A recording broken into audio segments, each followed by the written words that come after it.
چې په نبیانو کې نوم نبی سلطان دی صلی الله ونستغفره ونؤمن به ونتوكل عليه ونعوذ بالله من شرور أنفسنا ومن سيئات أعمالنا من يهده الله فلا مضل له ومن يضلله فلا هادي له ونشهد أن لا إله إلا الله وحده لا شريك له ونشهد أن سيدنا وحبيبنا وشفيعنا وسندنا ورحمتنا ومولانا محمدا عبده ورسوله أما بعد عن أبي موسى الأشعري رضي الله تعالى عنه قال قال رسول الله صلى الله عليه وسلم ألا أدلك على كنز من كنوز الجنة فقلت بلى يا رسول الله قال لا حول ولا قوة إلا بالله متفق عليه. یو حدیث تا نبی کریم صلی اللہ علیہ وسلم مستاسو مخی اولستو دا حضور پاک مبارک یو صحابی دی حضرت ابو موسیٰ اشعری رضی اللہ عنہ دی دا یمن اسیدن کے دی او د اسلام د پاره څنګه چې نور صحابه کرام قرباني ورکړي دي دارنګ دم ډیر لوی قرباني ورکړي ده د خپل کلینا د پیغمبر علی السلام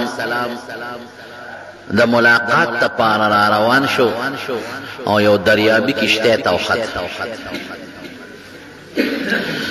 کشته چې د دریاب په منځ کې روانه شو نو هوا په د بل طرف نه رااله نو کشته په مخه کړو حبشه ته ورسوله دی مون خطلو نبی علیہ السلام لا او قسمت خطا کړو کشته هوا حبشه ته ورسوله وی حبشه ته ورسیدو حبشه لاله زید هغه زمانه کې د حبشه او بادشاہ اصحابینو مخبل او مشهور په نجاشی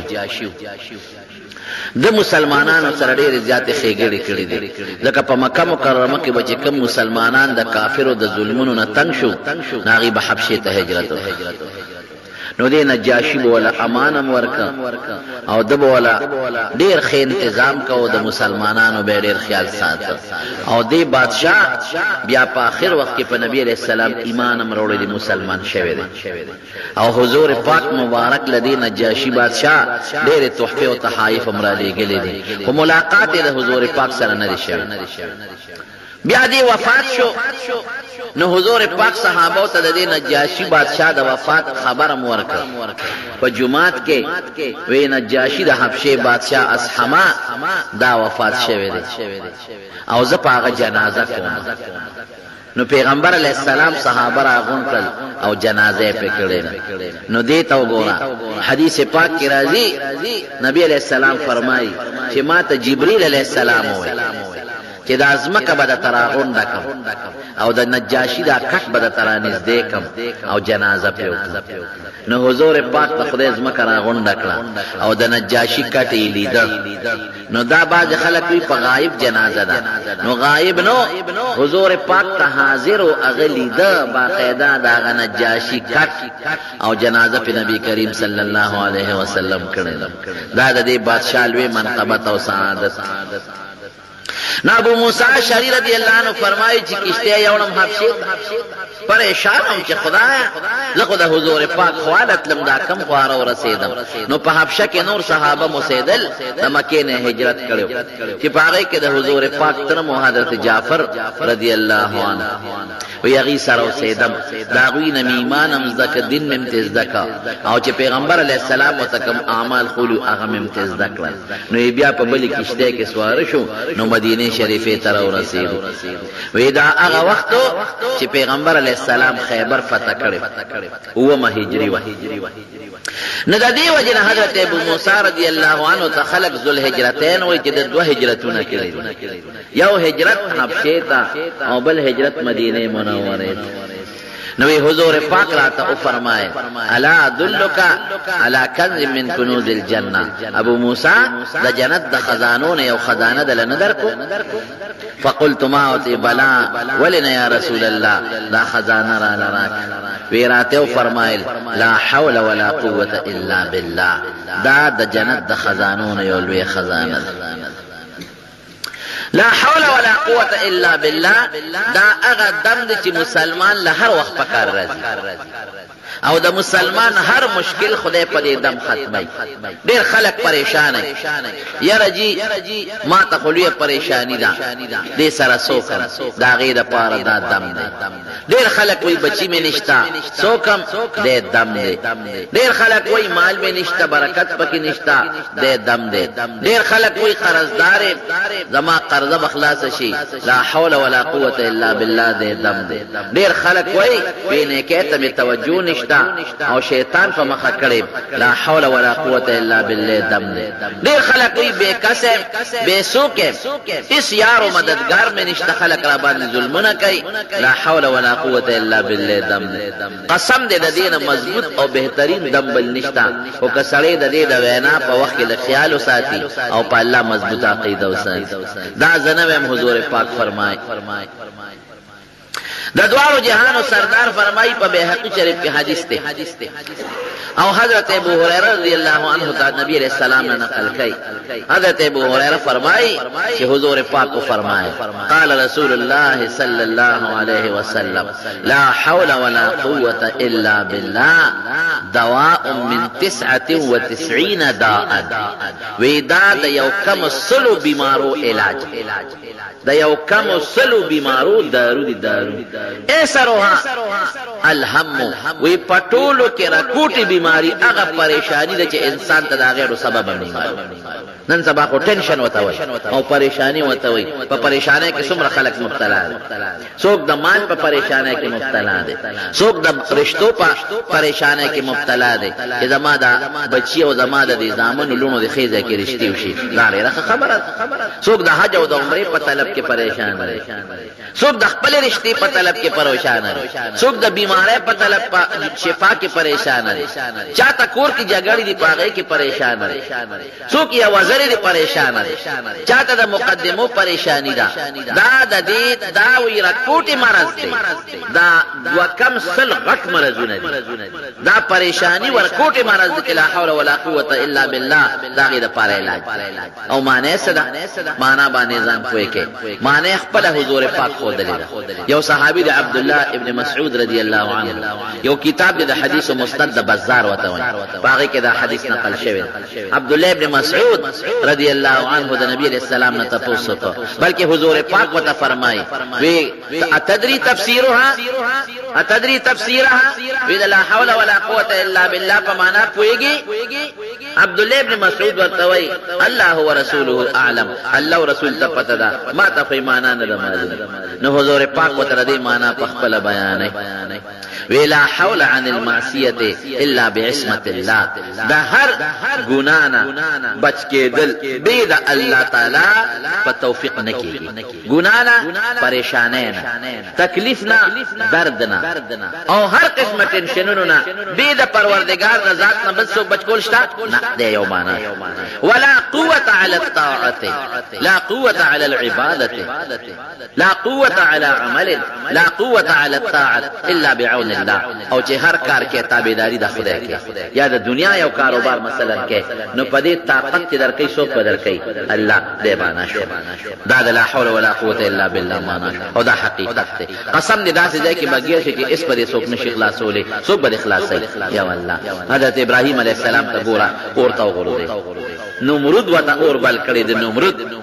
دومره اورې بل کړی چې په هوا کې مارغه په پاسه نشیل وته داسې اور دی نږدې ولا څوک نشي راتلی په دې چل نه پوهېږي چې د ابراهیم علیه السلام پکې څنګه وغورځو په دې چل نه پوهېږي ځکه که دې غورځو نو خو مونږ بیا غورځو نو چې مونږ ور نږدې کېږو خو دا اور هم سوځئ دې سره څوک دومره خطرناک اور یو میاشت لګیا دي خلک او اور راوړي او خشاکونه راوړي او لرګي راوړي او میدان یې ډک بل کړی د اور نه په چل نه پوهېږي چې د څوک په دې طریقو چل نه ورځي او فرشتې پریشان فرشتې الله ته درخواست کوي پروردګاره مونږ ته حکم وکړه پروردګار ستا هغه بنده چې نن په ټوله ځمکه کې دقه یو تا مني بل څوک نشته نو ټول مشرکان شرک کوي دقه یو بنده دی چې هغه تا مني او هغه نن اور ته غورځولی کېږي او دونه خطرناک اور الله مدد یې وکړه فرشتې الله ته درخواست کوي الله فرشتو ته ورشئ تاسې مدد وکړئ یاره که د نه غواړي مدد یو فرشتہ رالا د باران وی ما الله نه اجازت غوښته دی ابراهیم علیه السلام ته وی الله نه اجازت غوښته دی او کتی اجازت راکې خو ستا اجازت یې شرط کړی که ستا خوښی نو اوس به یو ساعت سره وریځ راولم او باران به دومره وکړم چې دا ټول اور به پې مړ کم ختم بشي که ستا خوښی وی نه زه خو دا نه ویم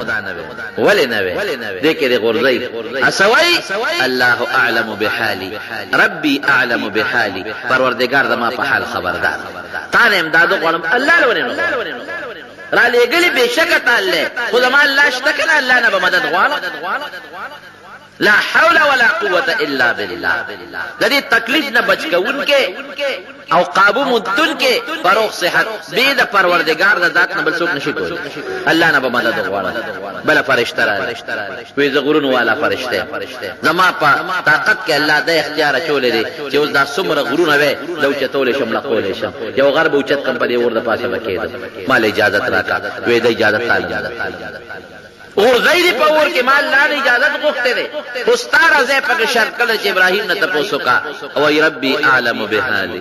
تا ته ولې ووایم الله ته ولې نه ویم ابراهیم علیه السلام خو ابراهیم علیه السلام وکړه قرآن کې الله وایي ولقد آتینا ابراهیم رشده من قبل وکنا به عالمین په ماشوموالي کې دله مونږ پویه ورکړې بعض انسان معشوم الله ولا پویا ورکی عقل ولا ورکی سوچ ولا ورکی پویا ولا ورکی بعض بوډا سپینګری شي عقل پکې پویا پکې بل فرشتہ رالا ویزه د باد او د هوا او د زول او د طوفان والا فرشته مال الله دې اختیار راکړي څومره طوفان چې راولي دا زراول څومره باد چې راولي دا بادونه زراول طوفان زراول مسیله زما په وس کې دا زراول ما ته حکم وکړه الله نه اجازه غوښتل خو ابراهیم نه تاسو وکړه اوس بداسي طوفان او هوا راولم چې دا اور بوچت کم او د نمرودیانو په دا کورونو کې به ورخو دا چل مال ټول د نمرود قلا د نمرود قوم د نمرود بنگلې د قوم خلق دا بدل ټول نیست او نابود کم دا بدل الله ټول سوزو ګور څومره مضبوط طاقتونه دي وسره کدا مونږ ته ملو شي د دشمن په مقابله کې مونږ یو خوشابه تلا وسره چې بیگان اغلي وي خبرې دا غر والا فرشته ته وسرالی که پرون راغلی وي چې دا غر لوچت کړی د دشمن په اثر دی خو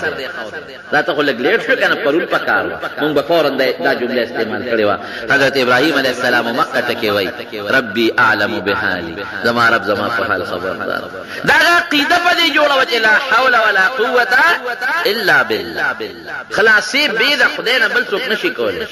او طاقت مندون کې بغیر د الله د ذات نه بل څوک بل چا سره طاقت نشته دا طاقت بدل الله پیدا کوي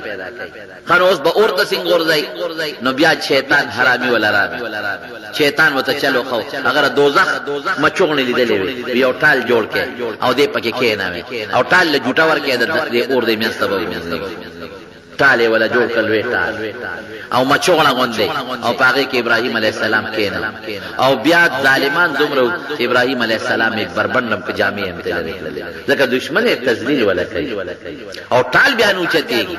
فرشتي د رحمت راغلي دي او ټال یک لک نیولې دي بیا شیطان ورته وي سرتور سرخه راول دا ټال بوچت شي جنہ کې راوستل سرتور سر هغه خپل غډا مډا شروع کړه فرشتي د رحمت لا کم ځای کې چې زنانه سرتور سری د رحمت فرشتي ته نټینګي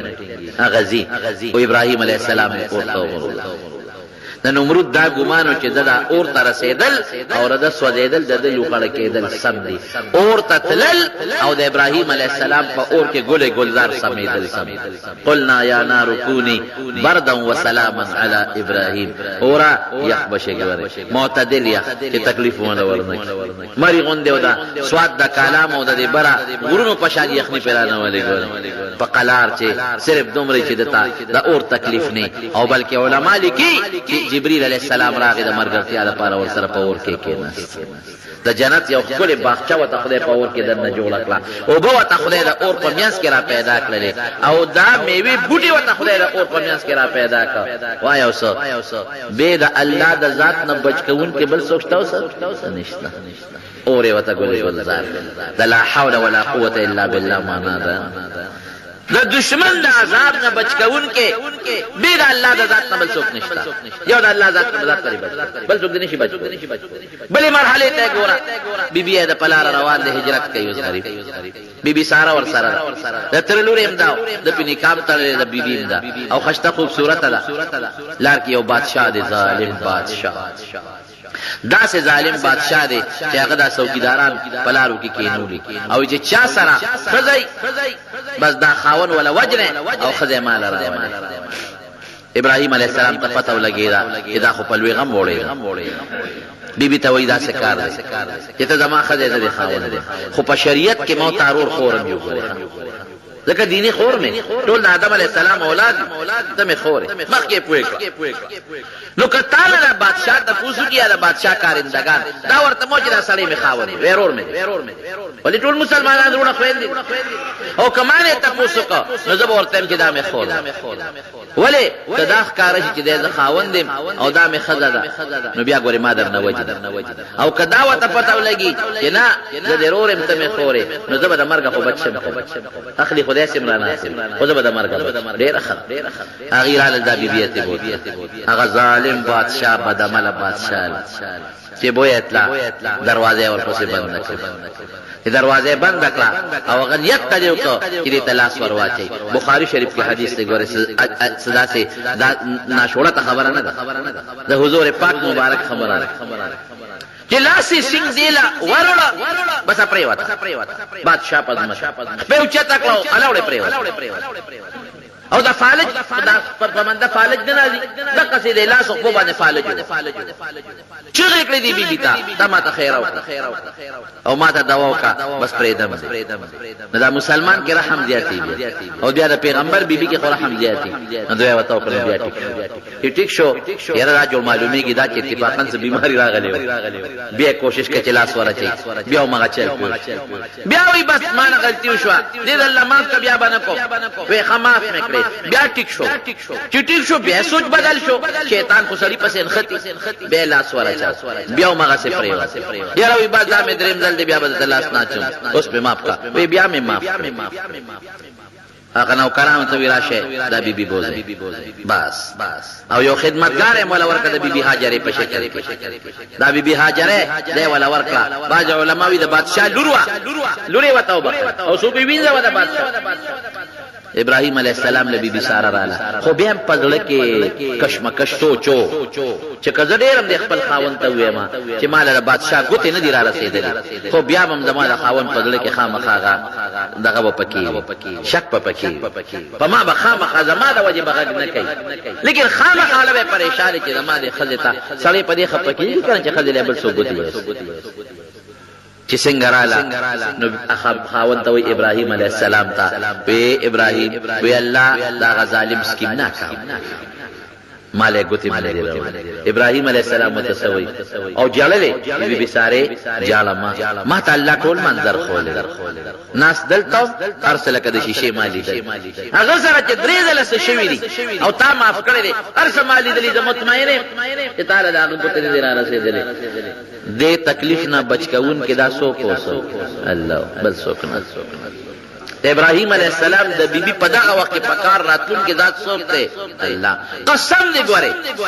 چې څه قسمه تکلیف درته رسېږي مخلوق پرې د الله ته سوال کوه مخلوق پرې د الله ته زاری کوه اعتماد بروسه په الله کوه هر ځای به در رسېږي دا نشته چې الله به د یو ځای مدد کوي یو بل ځای به نه کوي د کوټې ګوټ کې به دې مدد کوي دریاب په ویښ کې د حضرت یونس علیه السلام سره مدد کړی هر ځای به دې مدد کړی دی که نه دی کب په ګېډه کې د حضرت یونس علیه السلام سره مدد کړی کنې لوی دریاب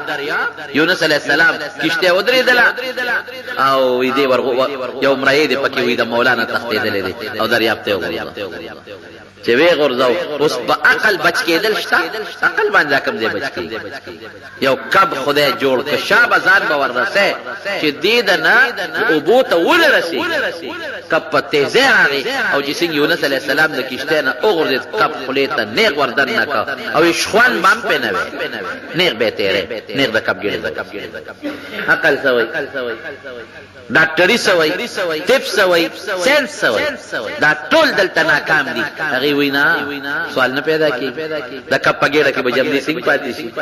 دا کوم ځای کېدی شي د کب ګېډې ته لاړ او بیا کب ته الله حکم کوي چې دریاب کې به چکر ورکې د دریاب د ټول څومره دریاب کې د هغې ټول سیل په د یونس علیه السلام هم جیل کې پروت دی جیل زغلي کوټه کې پروت دی کوټه زغلي او د کب دا ګېډه ولا خدای لکه د شیشې په شان دی چې څومره د دریاب حیوانات چې دا ټول دی ویني د دریاب ګوټونه ویني او په هغې کې څه وایي لا اله الا انت سبحانك انی كنت من الظالمین د دې مطلب او د لا حول ولا قوه تقریبا یو شی لا اله الا انت سبحانك خدایا یو ته ګورې بل څوک نشته بچ کوونکی به ستا د ذات نه بل څوک نشته الله د هر ابن فاطمه غلطی زما د پروردگار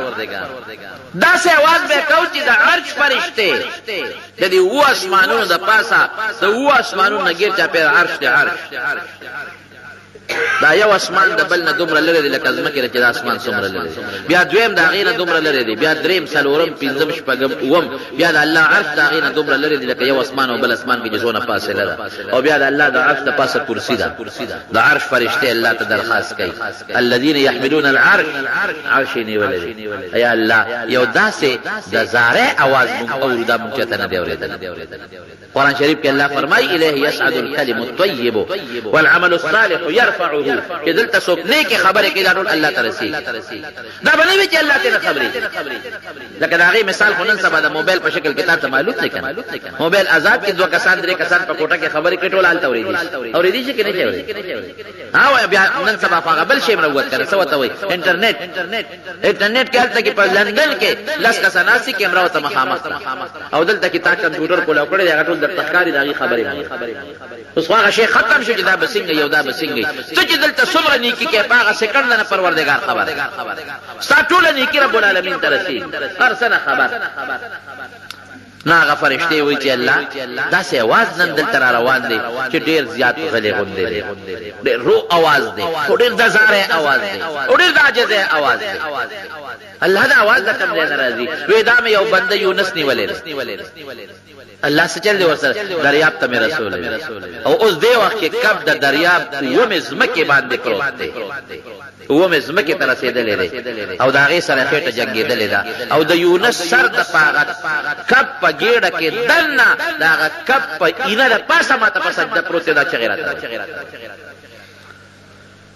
زمکه ته کې پاغه توره خټه د پاسه دی وخت کپ الله خدای سره خبردار او د په جګر د پاسه سر لګولې د کپ داغه اینې د پاسه او فریاد کوي لا اله الا انت سبحانك اني كنت من الظالمين یا الله ته خلاص کا پروردگار ته بچ دا دین و سلام وره غوري د نیکانو خلق مرسته فرشتي دلته کې چې کم نیک سړی وي په هغه تکلیف تیریږي فرشتې الله ته درخواست کوي خدای ته وسره رحم فرشتې الله ته درخواست کوم ظالم چې ظلم کوي فرشتې ته الله ته درخواست کوي خدای ته هلاک دي حالاتونه الله فرشتې خبري نیک سړی دی حدیث پاک کې حضور پاک فرمایي یو نیک سړی دی نیک سړی او دا هغه یو ښځه ده او دا ښځه د نیک سړي سره ظلم کوي زیاتې ورسره کوي په جنت کې چې کومې حورې دي د دې سړي دپاره مقرر دي هغه حورې هلته وایي ښځې خدای دې هلاکه کا زمونږ دا خاوند ولې تنګې د سره ولې ظلم کې دا خو تا سره د څو ورځو مېلمه دی در نه به را جدا شي مونږ له به راځي قاتلک الله خدای دې هلاکه کا مشکات شریف کې حدیث دی فرشتے پروردگار تا سوال کی اللہ تو خودی بچ کا معافی کا اللہ کب تا حکم کو راولٹے کو پغار بندے رب ذوالجلال سوئی فلولا انه كان من المسبحين لذبس في بطنه الى يوم يبعثون کد پر کب پگیرا کے زنا یادولے نو تر قیامت پورے بمے دے قبلم جنور کڑو دلم دق دریاب کی بمے گردورا وای کنه خدای نه لوی زور د بل چاشتا نشتا قسم نه ګوري ارشد الله په زور دی غټه ځکه سوچ کوم د شپې خوب ناراضي او سوچ کوم ان فی خلق السماوات والارض واختلاف الليل والنهار لآیات لأولی الالباب خدای دې سپومه ته د ګور سم خپل دې پیدا کړ څوک یو بلف نشي جوړول همیشه د پاره نشي رڼا کول پروردگار دې مکه ته دی وګوره دې نور ته دی وګوره الله دې ستور ته دی وګوره پروردگار دې کائنات ته وګوره دې انسان ته وګوره څومره خپل دې پیدا کړي دې شکل ته انسان وګوره الله د شکلونو کمیم در سره نشته یو مور نه دوه بچي پیدا کړي یو شکل یو شانته د بلبل شان د یو رنگ یو شانته د بلبل شانته بټای کې په یو قالب کې خخت جوړيږي یو شان جوړيږي فرق پکې نه یو قالب نه خدای سلوټ پنځه شپږ لس بچي راوستل او د ټولو شکلونه د یو بل نه جدا رنگونه د یو بل نه جدا خوونه د یو بل نه جدا قدونه د یو بل نه جدا یو مخکمري بل رستو یو نیک یو بد دا څوک کوي جواب راکړي الله روغ رمټ سړی وي داسې بیماری پر راولي چې نه چونی کې نه چون حیرانی وته او بیمار سړی به ټول عمر به بیمار به سلو تو شپږ شلو کالو ته ورسي دا څوک کوي الله دا لا حول ولا قوه الا بالله معنا دا چې لګیم دا دې معنا لا حول ولا قوه الا بالله هر تکلیف نه بچ کوون کې به د الله د ذات نه بل څوک نشتا تکلیف د الله په قبضه قدرت کې دی تکلیف بچ کول د الله په قبضه قدرت کې دی طاقت چې موږ له خدای را کړې دی د لاسو کې طاقت سترګو کې د لیدو طاقت وګونو کې د اورېدو طاقت جبه کې د وینا طاقت دا چا پیدا کړی دی الله پیدا کړی ولا قوه الا بالله الله امداد نه بغیر اس طاقت نشته روغ رمټ سړی وي خپالوان وي لاسونه ټیک په ټیک وجو ټیک او ناګانه فالج بو هغه خشته انسان کل انسان فالج و ته چل پیوچو جی فالج و پینا کونټه جوړ خپرا کېږي بلې ورپسې چتای دا څه ده کنه لاس کوک شي کوک سمسه بلې ورپسې چتای خله چې دا په خپل خبره کوله او خشته ذکر به پکاو او خپل خبره به کوله هغه نه دیو جوړه چولاړې ته بیگ بل ولا خله پاکي رښتیا ده کنه هغه انسان چې بلې پوګه ګرځاو نه ابل پوګه ګرځاو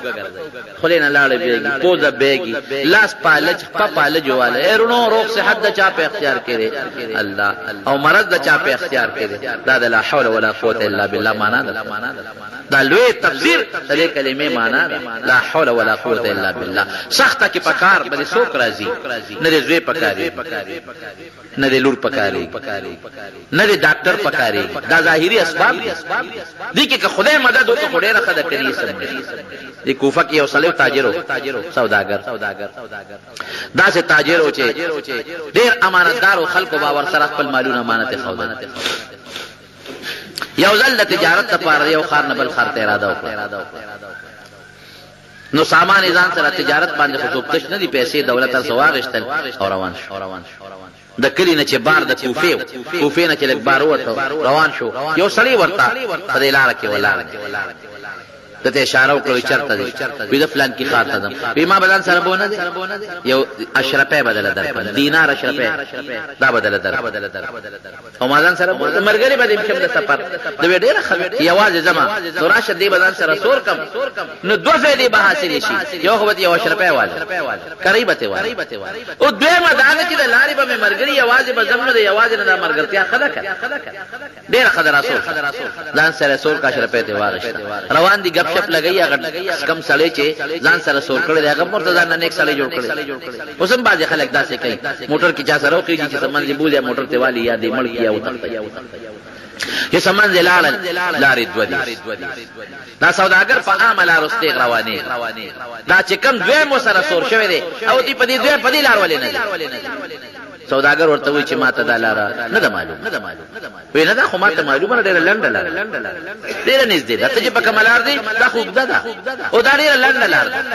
او په دې ګیام شته ستا د څاروي د ګیا انتظام هم پکې شته او اوبه هم پرې ډېرې دي او نږدې هم ده سوداګر ورته وایي چې ما ته خو نه ده معلومه وایي ما ته معلومه ده ډېره ښه ده په دې به لاړ شو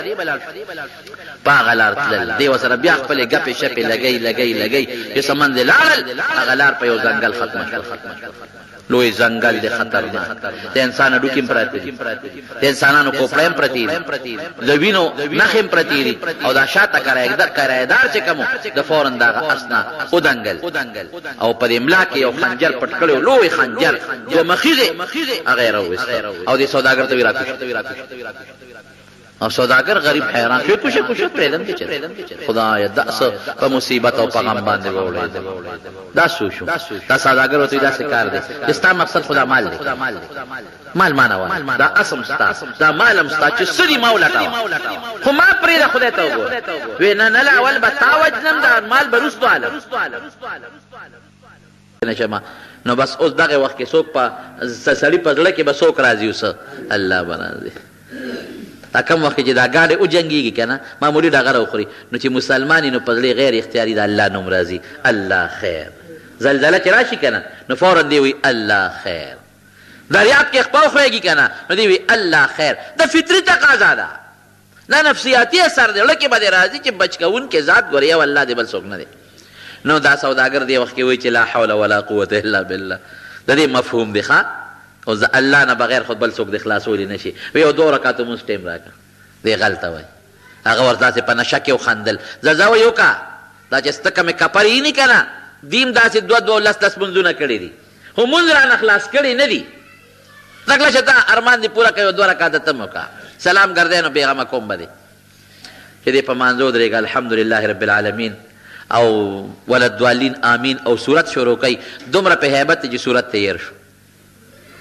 غم دی غریب سره چې اوس ممرم په چاړه مې وی پرېږدي مې نه صورت تیر شو نو یو آیات ورته الله ګوره الله ته چې ته ځان سپاره الله به دې مدد کوي یو آیات یې دې ذهن ته راغی امن یجیب المضطر اذا دعا چې کوم سړی محتاج دی او الله ته چغه وایي بغیر د الله نه بل څوک فریاد رس بل نشته دی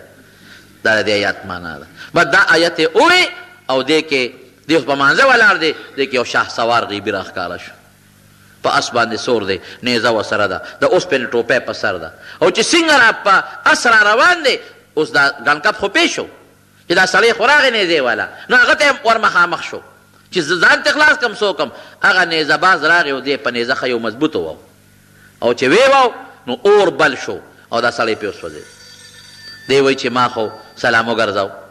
چې سلام مې څنګه وګرځاو نو هغه شاه سوار ته ور متوجه شوم څوک یې ته شاه سوار ته متوجه شم ته څوک یې زه خو د لوی غمه خلاص کړم ډاکو دې مړ که اوم سوځېد ته څوک یې وایي زه د دې امن یجیب المضطر اذا دعاه غلام یم د دې آیت غلام یم تا چې کله په مانځو درېدې او الله ته دې فریاد وکړه وایي اسمانونه وجړقېدل الله وایي چې یو فرشته پکار ده زه ودرېدم الله وایا یو بنده فلان کې ځای کې ګیر دی مدد شبه ځان رسوه الله راولېږله سخته کې به دې بیا څوک پکارېږي الله به دې پکارېږي په سخته کې بې د پروردګار نه بل څوک ته قسم دې که بچ کړي یو الله به دې بچ کوي او که راته غواړې هم به الله درکوي بیبي مریمه ماشومه ده ماشومه مور یې منښته کړې وه رب انی نظرت لك ما فی بطنی محررا فتقب یا الله زما په دې ګېډه کې چې کم ماشوم دی پروردګاره دا زما منښته ده چې دا ماشوم به بیت المقدس خدمت ته پاراولی الله ته منظوره نه وه هلک په ځای جنیو شوه رب انی وضعتها انثى ماشومه پیدا شو لیس ذکرو کالانثى هلک چې کم کار کوي جنۍ خو هغسې نشي کولی زه دا ماشومه به خدمت کوي تر څو چې کولی شي. چا وی دا ماشومه به زه ساتم، چا وی زه به ساتم، چا وی زه به ساتم. قصه اوږده ده خو د حضرت زکریا علیه السلام غیږ له خدای راوسته دا ماشومه بیبي مریم،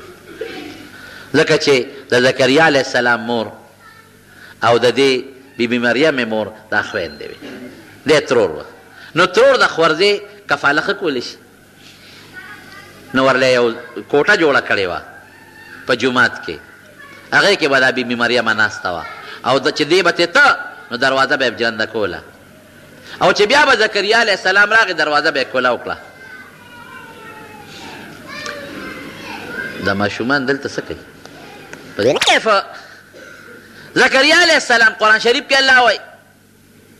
چې زکریا علیه السلام براغ کلما دخل علیها زکریا المحراب وجد عندها رزقا. یو ځل نه چې کله به هم زکریا علیه السلام راغی او دروازه به یې کوله وکړه نو بیبي مریم سره به روزي پرته وه، میوې به ورته پرتې وې، د اوړي میوه په ژمي کې او د ژمي میوه په اوړي کې. اوس دروازه خو جرنده ده او دا رزق دا میوه خو د اوړي ده، دا په ژمي کې څه کوي؟ قرآن شریف کې الله وایي یا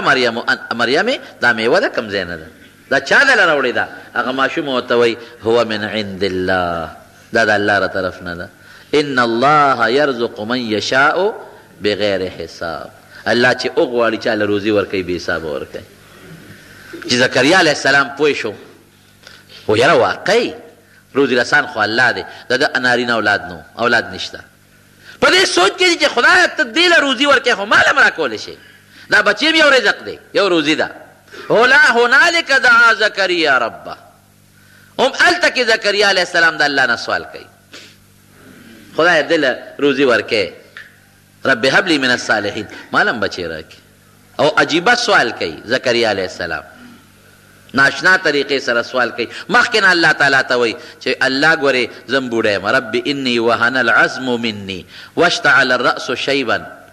ولم اکن بدعائک رب شقیا. خدایه ګورې زما ویښته سپین دي، ښه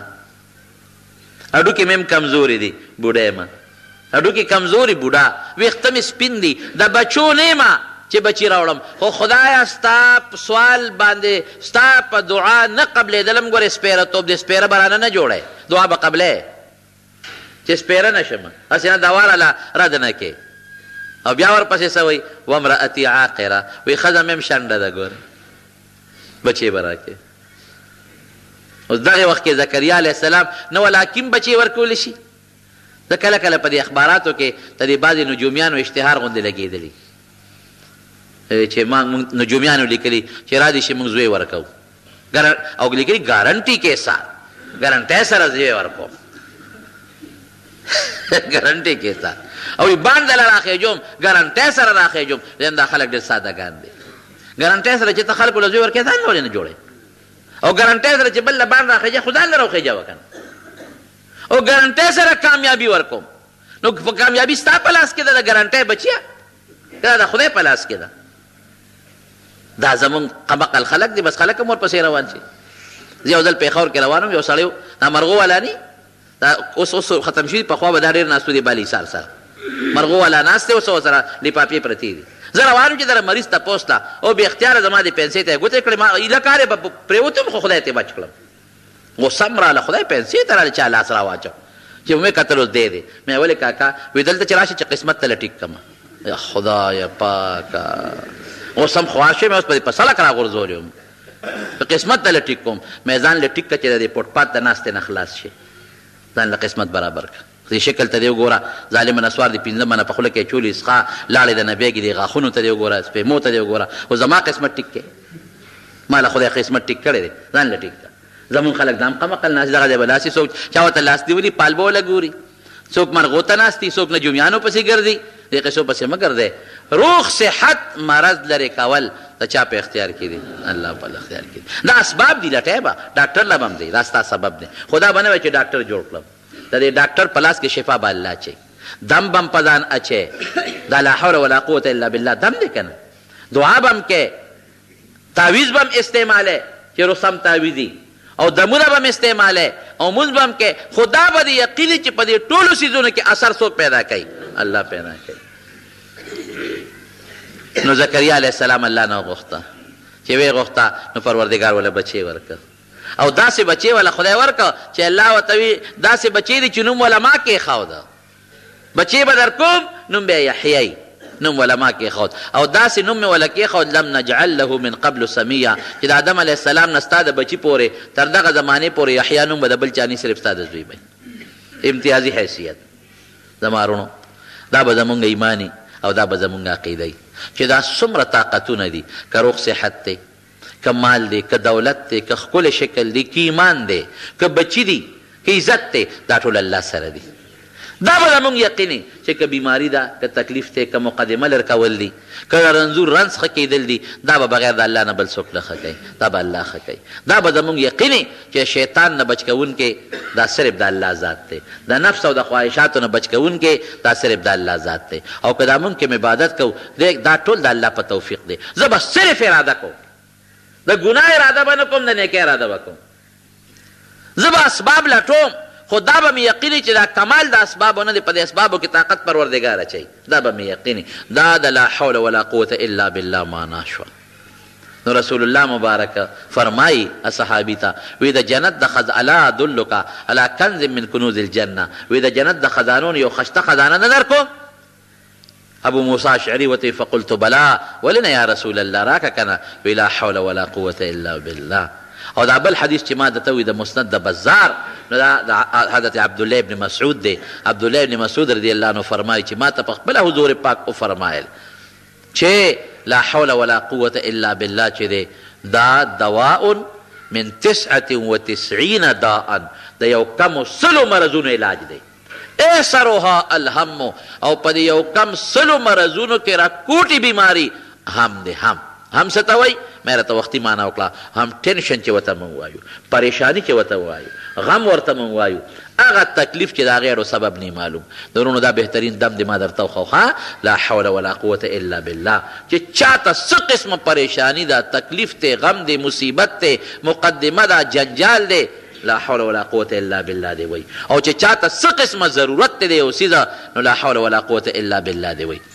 دا د یو کم سلو هغه خطرناکو مرضونو علاج زما خبره نه د رسول الله مبارک خبره ده یو جامع شی موږ ته د دواړو جهانو سردار ښیي او د جنت د تلو دغه دی یو لویه ذریعه ده او یو لوی سبب دی زموږ دا بزرګان پکې یو ټکې زیاتوي ورسره چې دا د سړی 1500 کرته شواروس کې وایي 11 کرته ریتې مخکې درود شریف وایي او 11 کرته وروسته ریتې درود شریف وایي او 1500 کرته دی وایي په اودس کې ویلی شي بیا اودس یې ویلی شي ښه دا ده چې سړی دی په اودس کې وایي په یو ټیم یې ویلی شي په 2 ټیمو کې ویلی شي او په 3 ټیم یې ویلی شي او العلی العظیم دا د الله صفت دی لا حول ولا قوة الا بالله العلی العظیم دا صفت که وسره وی ډېره فایده به درکړي او که دا وسره نه وی نو په حدیث کې الا بالله پورې راغلی دی او په بل حدیث کې علی العظیم شته ښه دې کې نشته بلکې شته نو که العلی العظیم وسره څوک وایي لا ښه ده که نه وایي نو څه نقصان پکې نشته دی زنانه هم ویلی شي نارینه هم ویلی شي او دا ځان له یو وظیفه وګرځوئ انشاءالله عمل پې وکړئ ښه زنانو ته هم دا ورسوئ په خپل هم پې عمل کوئ دا یو قلا ده قلا 1500 کرته 500 نه زیات هم که یو سړی ویلی شي خو 500 زموږ د بزرګانو د طرف نه د مشرانو بزرګانو طرف نه موږ خلکو ته دا یو تلقین دی د 500 کرتو نو په دې عمل کوئ اولاد د چانی پریشانی وي مصیبت کې مبتلی یا څه نور څه غمونه یا د یو مقصد د حاصلېدلو دپاره لګیا دی دې ته دته هغه مقصد نه حاصلېږي هغې دپاره دی وایي دا ډېره ښه وظیفه ده او خدای پې موږ له عمل راکړي کیسه بیماری ده د روغ صحت دعا غواړي الله دې وله مرس په روغ صحت باندې بدل کړي او دې وي نتیجه مې را روانه ده الله دې کامیابي نصیب وګرځولې کړي مستورات د ښځو تبلیغ له تلی شي بلکل تلی شي په پرده کې چې ځي پرده کې او خپل نارینه وسره نارینه نه مراد خاون وسره رور وسره زوی وسره پلار وسره او پرده کې ځي نو بلکل تلی شي دا خو ډېره اوږده خبره تقلید خبره دا خو ځان له دغه سبق دی ځان دا خو لویه مسله ده جناب دا خو 1 غنټه تقریر غواړي یو کس دی د هغه پلار بیمار دی او د خدمت یې څوک نشته د زوی د خدمت کوي نو د ضرورت په بنا د اندام مخصوصه عورت ته کتی شي کتل دی نه کوي لاس سره صفی وله کوي فقها هم دقه لیکلي که د ضرورت په بنیاد باندې مخصوص اندام وله وینځي او صفا کوي د سترګې پټې کړي ګوري دی ورته نه او نور صفی وله کولی شي بعضې خلک د جمعې د دویم اذان ته بدعت عثماني وایي ګناهګار. بدعت که دا معنا کوي چې یو نوی شی دی، واقعي د حضرت عثمان رضی الله عنه زمانه کې د جمعې دا دویم اذان، دا لومبی اذان، دویم نه دا لومبی اذان چې کوم د زوال سره وکیم کېږي، دا د خطبې اذان د نبي علیه السلام په زمانه کې مو دا لومبی اذان، دا د حضرت عثمان رضی الله عنه زمانه کې د دې شروع شوې ده. خو د عثمان رضی الله عنه د پیغمبر اسلام خلیفه دی او حدیث پاک کې راځي علیکم بسنتي و سنت الخلفاء الراشدین، چې زما په طریقې عمل کوئ او زما د خلفاء راشدینو په طریقه عمل کوئ. او ټول هېڅ صحابو کې به چا انکار نه دی کړی، ګویا کې صحابو اتفاقي او اجماعي مسله ده. نو دې ته مضمون بدعت ویل ګناه ده. په دې معنا سره بدعت چې یو نوی شی هغه اختیار کړی دی نو ورته ویلی شي، خو هغه بدعت چې کوم ته ګمراهي ویلې شوې ده او ورته نه شي ویلی. صحابه پاک خلک دي، ټولو صحابو په دې باندې اتفاق دی. د زیارت القبور صحیح طریقه حیدر خان لیکلی دي چې راته بیان کړه. زیارت القبور صحیح طریقه دا ده چې سړی قبر ته لاړ شي نو د مړي مخ طرف ته دی ودرېږي او سلام دی واچي، السلام علیکم علیکم دا ویلی شي، او السلام علیکه که یو کسی دا خطاب هم ورته کولی شي. دار قوم مؤمنین هم ورته ویلی شي، یا اهل القبور السلام علیکم اهل الدیار انتم سلفنا ونحن بالاثر وانا ان شاء الله بكم للاحقون. که پښتو کې وایي هم ویلی شي چې د مسلمانانو قبرونو السلام علیکم لفظ دی وایي، تاسو موږ نه مخکې تللی، موږ درپسې دا روان یو، ان شاء الله تاسو سره به یو ځای کېږو. دې مشروع طریقه ده. نور دعا هم کولی شي مړي ته، د هغې تلاوت هم کولی شي، د هغې ثواب هم ورته بخلی شي، غوښتنه یې صرف د رب العالمین نه کوي.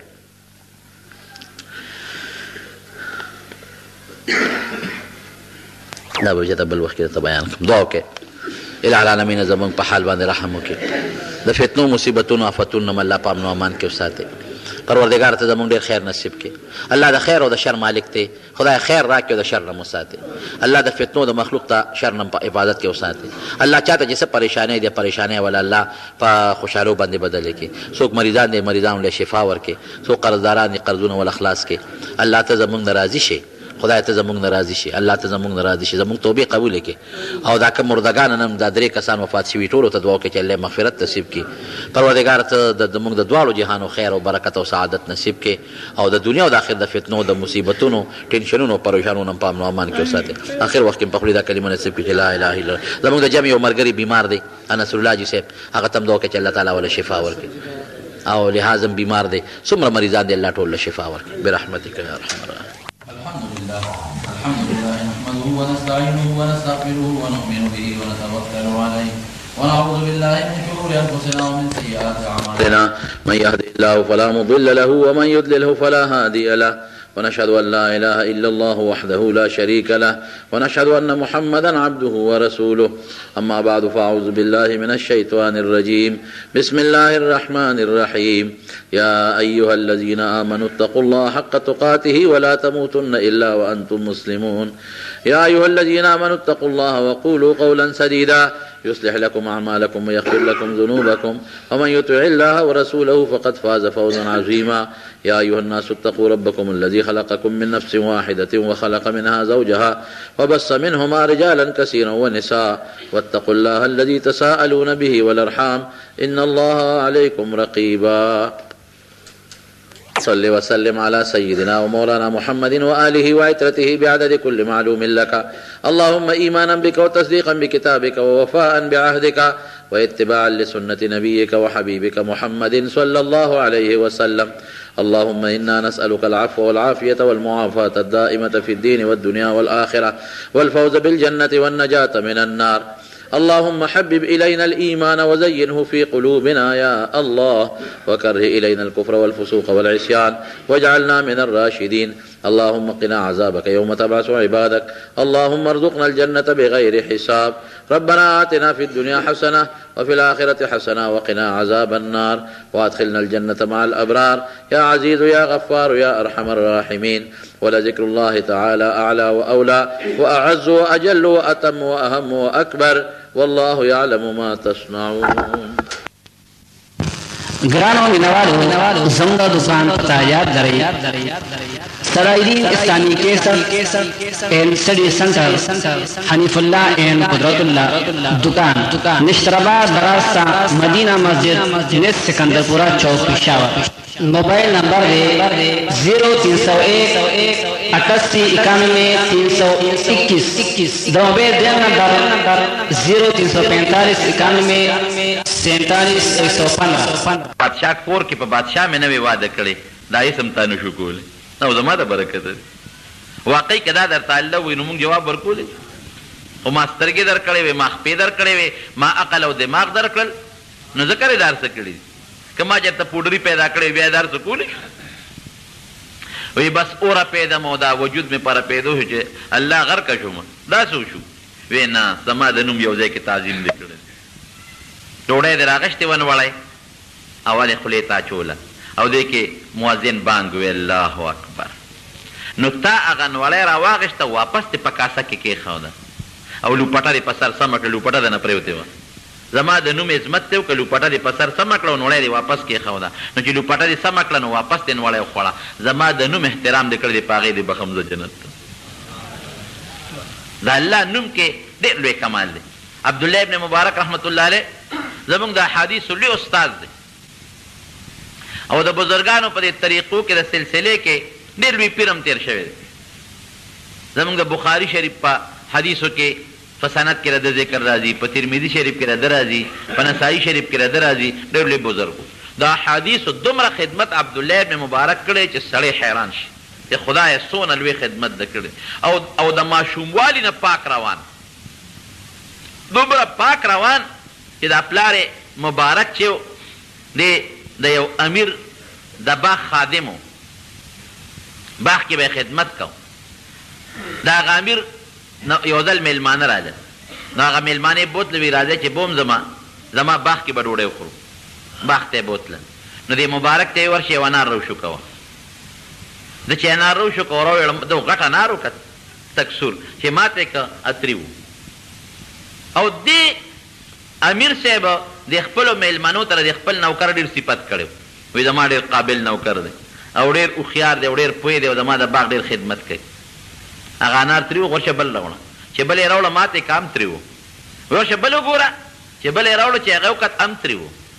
نو هغه امیر صاحب هغه خپلو نوکرانو ته هغه میلمنو ته ملامته شو که چې تا اوسه پورې ده صفت کوم یعنې چې هغه تري و خوږ انار نه پېژنې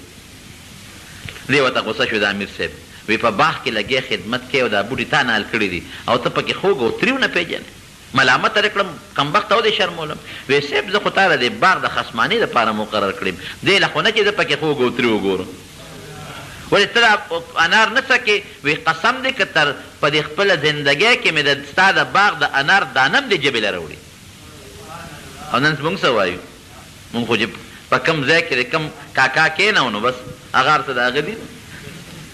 خو د باغ مالي مکل نو دې خوشحاله شو میلمنو ته سترګې اوچتې شو چې دا خو ډېر اصیل سړی دی چې میلمانه لاړل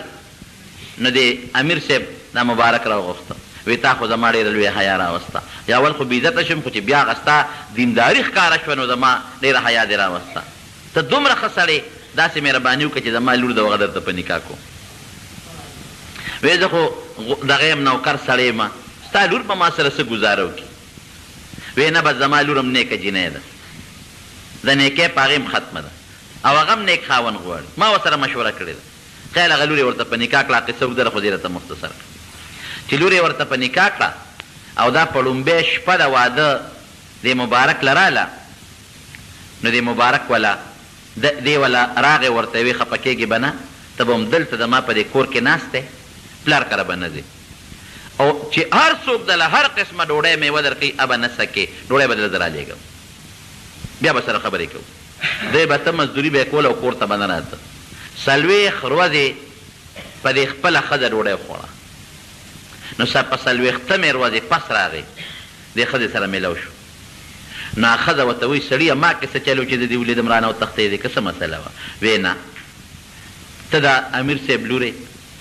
او ستا پلار نیک سړی دی دا نه چې ګنې هغه باندې زه بدګومانه یم خو بیا هم خامخا څه حرام او حلال پته نه لګي چې تا باندې به څه خوړه دي نو ما در باندې 40 ورځې حلاله روړی وخوړه ستا وجود مې پاک کړ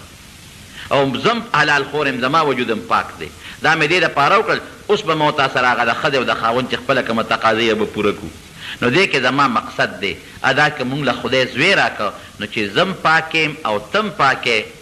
نو هغه زوی به حلالي پاک پیدا شي نیت مې غزوي ته دا دی چې د پیغمبر علیه السلام د احادیثو خدمت کو نو د هغې نه وله پروردګار بچی ورکړه هغه عبدالله نوم کېښود عبدالله ابن مبارک تا اندازه لګوه چې د ښځې سره د میلاوېدو نه 40 ورځې مخکې ورته انتظامات برابر کړل وروستو بیا حلال مال هغه عبدالله ابن مبارک د احادیثو یو بهترین استاد جوړ شو او ورته ثواب دا 4 سلسلې نه دي قادریه او چشتیه او نقشبندیه او سرور د دې کې د ټولو پیرانو پیر دی او زمونږ د امام بخاري او د امام ترمذي او د امام نسایي او د دې لویو محدثینو د چا استاد دی او د چا د استادانو استاد دی دومره لوی سړی نو چې کله وفات کېږي که نه او مریضن کدنې تقریبا شروع کېږي نو شاګردان ورته راجمع دي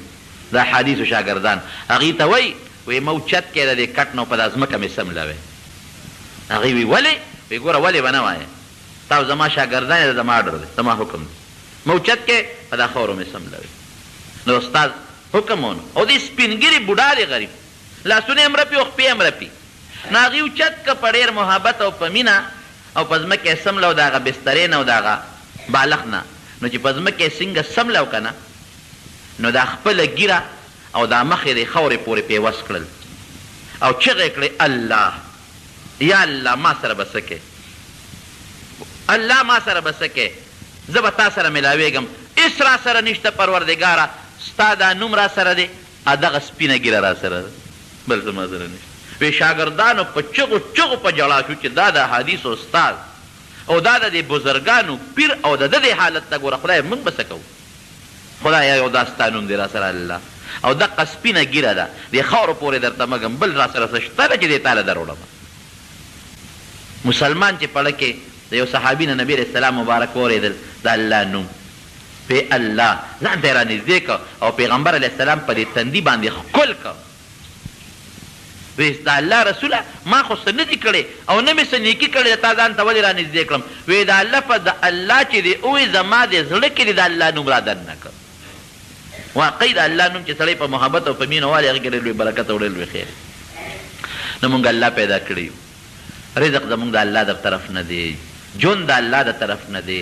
مال د الله د طرف نه دی عزت د الله د طرف نه دی مرګ د الله د طرف نه دی بچي د الله د طرف نه دی او مونږ ته بار بار حکم هم کوي چې ما یاد کړې نو په کار دی که مونږ بیا هم په دې هم د پاسه مونږ الله نه یادو مونږ به ډېر بدقسمت او بدبخته به یو تا نه منې کوي پروردګار له خپل د دنیا کار هم کوه خپله ډیوټي دې هم کوه خپله زمینداري دې هم کوه خپل تجارت دې هم کوه خو الله مه هېروه که الله دې هېر که نو ومن اعرض عن ذکري فان له معیشة ضنکا چې څوک زما د یاد نه غافل شو زه یې هېر کړم نو د دنیا دا ژوند به له تریخ کړمه ولې دا د دنیا ژوند ته مراد دی ونحشره یوم القیامت د آخرت دویمه خبره ده ونحشره یوم القیامت اعمى د قیامت پر ورځ به د قبر نه ړوند پاسي او د دنیا ژوند به تریخ کم تریخ څه ته وایي دې مقدمې پسې منډې وهه هغه دشمنۍ پسې منډې وهه هغه اسپتال ته منډې وهه دا تریخ ژوند دی که نه پریشانه پروردګار زمونږ په ژبه د الله نوم او ذکر جاري کړي دعا وکړي الله زمونږ په ژبه خپل ذکر جاري کړي زمونږ په زړونو کې پروردګار خپله مینه واچوي خدای مونږ د غیبت نه د چغلو نه او د مخلوق د بدو نه وساتي په دې ژبه هم خپل نوم جاري کړي پروردګاره او خدای زمونږ اولاد او زمونږ بچي نیکمله صالحان لوی کړي څومره مردگان مشران چې وفات دي پروردګاره دې مغفرتونه نصیب کړي الله ته زمونږ نه راضي شي خدای مونږ ډېر کمزور یو واقعي مونږ سره اسم نشته زمونږ څه عبادت دی زمونږ دا مونځ څه مونځ نه دی روژه هم څه روژه نه ده او زکات هم څه زکات زمونږ عبادت څه که څه صدقې ودقې دی هغه هم ټول د ریا نه ډکېږي مونږ سره الله اسم نشته بغیر ستا د نوم نه خدایا ته دا خپل نوم مونږ سره په دنیا کې ملګری کړي خدایا دا خپل نوم مونږ سره په ځنخدن کې ملګری کړي او خدایا دا خپل نوم مونږ سره په قبر کې او په حشر کې ملګری کړي او خدای د دنیا د هر قسمه فتونو او بلیاتو او مشکلاتو او غمونو نه مونږ زمونږ دوستان زمونږ رشته داران خدای ټول محفوظ وساتي اله العالمین دا ستا دا نوم او دا کلمه شهادت خدایا د ځنقدن په وخت کې زمونږ په خولې نصیب کړي وصلی الله تعالی خیر خلقه محمد و آله و اصحابه